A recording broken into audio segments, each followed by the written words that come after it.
వేసవి ప్రారంభంలోనే రాష్ట్రంలో విద్యుత్ వినియోగంలో సరికొత్త రికార్డులు నమోదవుతున్నాయి. TGNPDCL చరిత్రలోనే గతంలో ఎన్నడూ లేని విధంగా గరిష్ట విద్యుత్ డిమాండ్ 18,139 మెగావాట్లు నమోదైంది.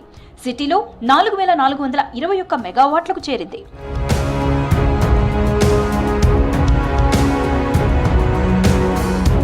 ప్రజలకు 24 గంటల విద్యుత్ సరఫరా చేస్తున్నామని తెలిపారు TGNPDCL CMD జితేష్ వి పాటిల్. మౌలిక వసతుల అభివృద్ధిపై ప్రత్యేక దృష్టి పెట్టామన్నారు.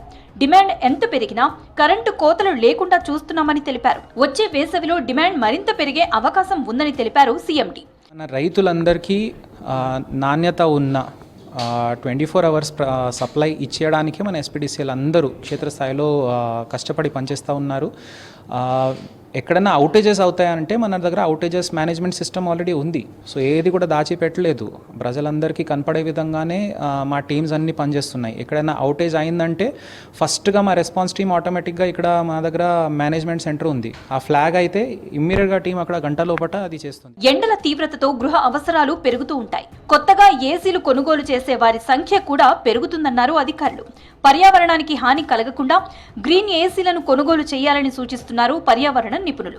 వ్యవసాయానికి కరెంటు కోతలు ఉన్నాయనే ప్రచారంలో వాస్తవం లేదని, నిరంతరం విద్యుత్ సరఫరా చేస్తున్నామని తెలిపారు CMD. సో డిమాండ్ మనకి అఫ్కోర్స్ మన తెలంగాణ రైజింగ్ విజన్ ఏదైతే ఉందో దాంట్లో ప్యూర్ అండ్ రేర్ ఏదైతే ఉందో ఇదంతా మూడు కూడా బ్యాలెన్స్ చేసుకుంటూ పోవాలి. సో క్యూర్ అంటే మన దగ్గర రెసిడెన్షియల్ ఫెసిలిటీస్కి మనం బ్యాలెన్స్ చేయాలి. ఇంకా ప్యూర్ అంటే దానికో ఇండస్ట్రియల్ గ్రోత్కి సపోర్ట్ చేయాలి. సో మేము ముఖ్యంగా కన్జ్యూమర్స్కి పేపర్ వర్క్ ఫేస్లెస్ చేయాలని చూస్తున్నాము.